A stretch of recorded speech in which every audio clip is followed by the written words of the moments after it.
Now, before we continue, I just want to bring up something very important.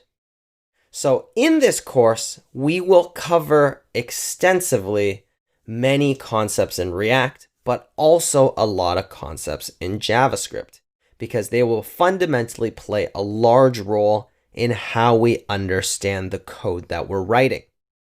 Now, the first things I want to focus on are actually array methods, particularly these 5: map, filter, reduce, find, and includes.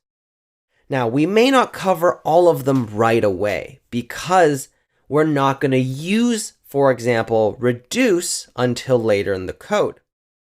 But I want to cover the ones that we will encounter immediately.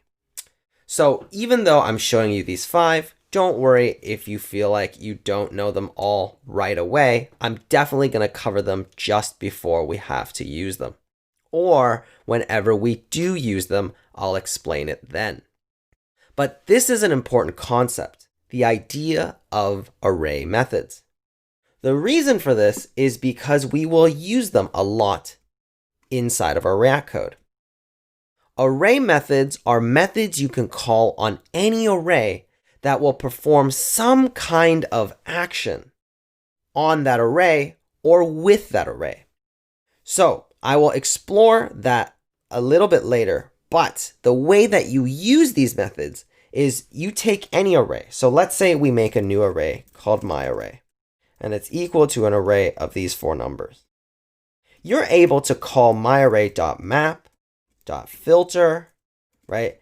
.reduce, .find, .includes, and inside you would pass it something that it needs in order for it to work.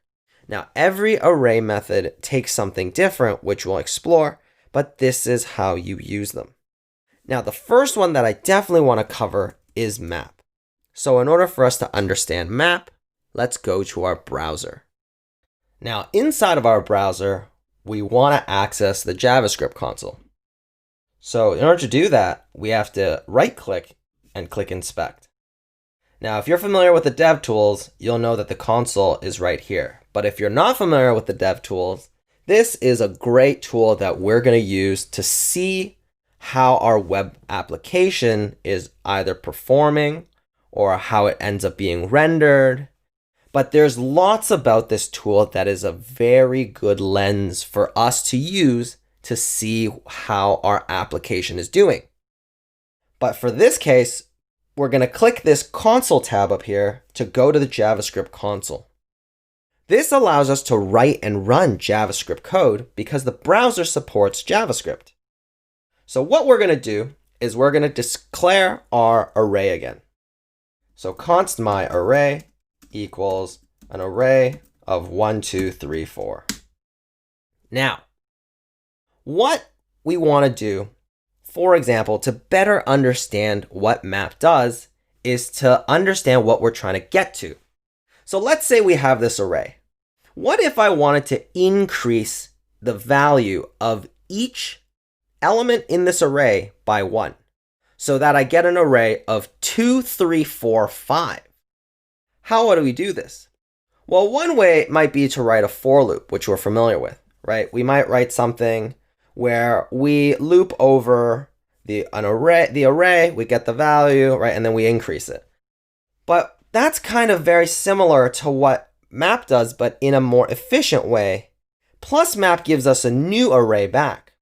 So what we would write is map myArray.map, and then inside we pass a function that gets called on each element in the array in the order that they appear. We actually get that element in our function as the first parameter of our function. So our first parameter being the element. And then whatever we return from this function will be the value in our new array in the place where that element was in the original array. So if we do element plus 1, then we'll get 2, 3, 4, 5. Because we're just taking the element from that place and adding 1 and returning it in a brand new array. we don't even have to use the element. We could actually, instead of mapping with the element, right, we could pass nothing through and just return the letter B. And what we'll get, don't need the return. And what we'll get is B in 4 places where this function was called on each element in the array. But this is also a new array. We know this because my array is still 1, 2, 3, 4. So this is what map does. It lets us create new arrays based on our existing arrays.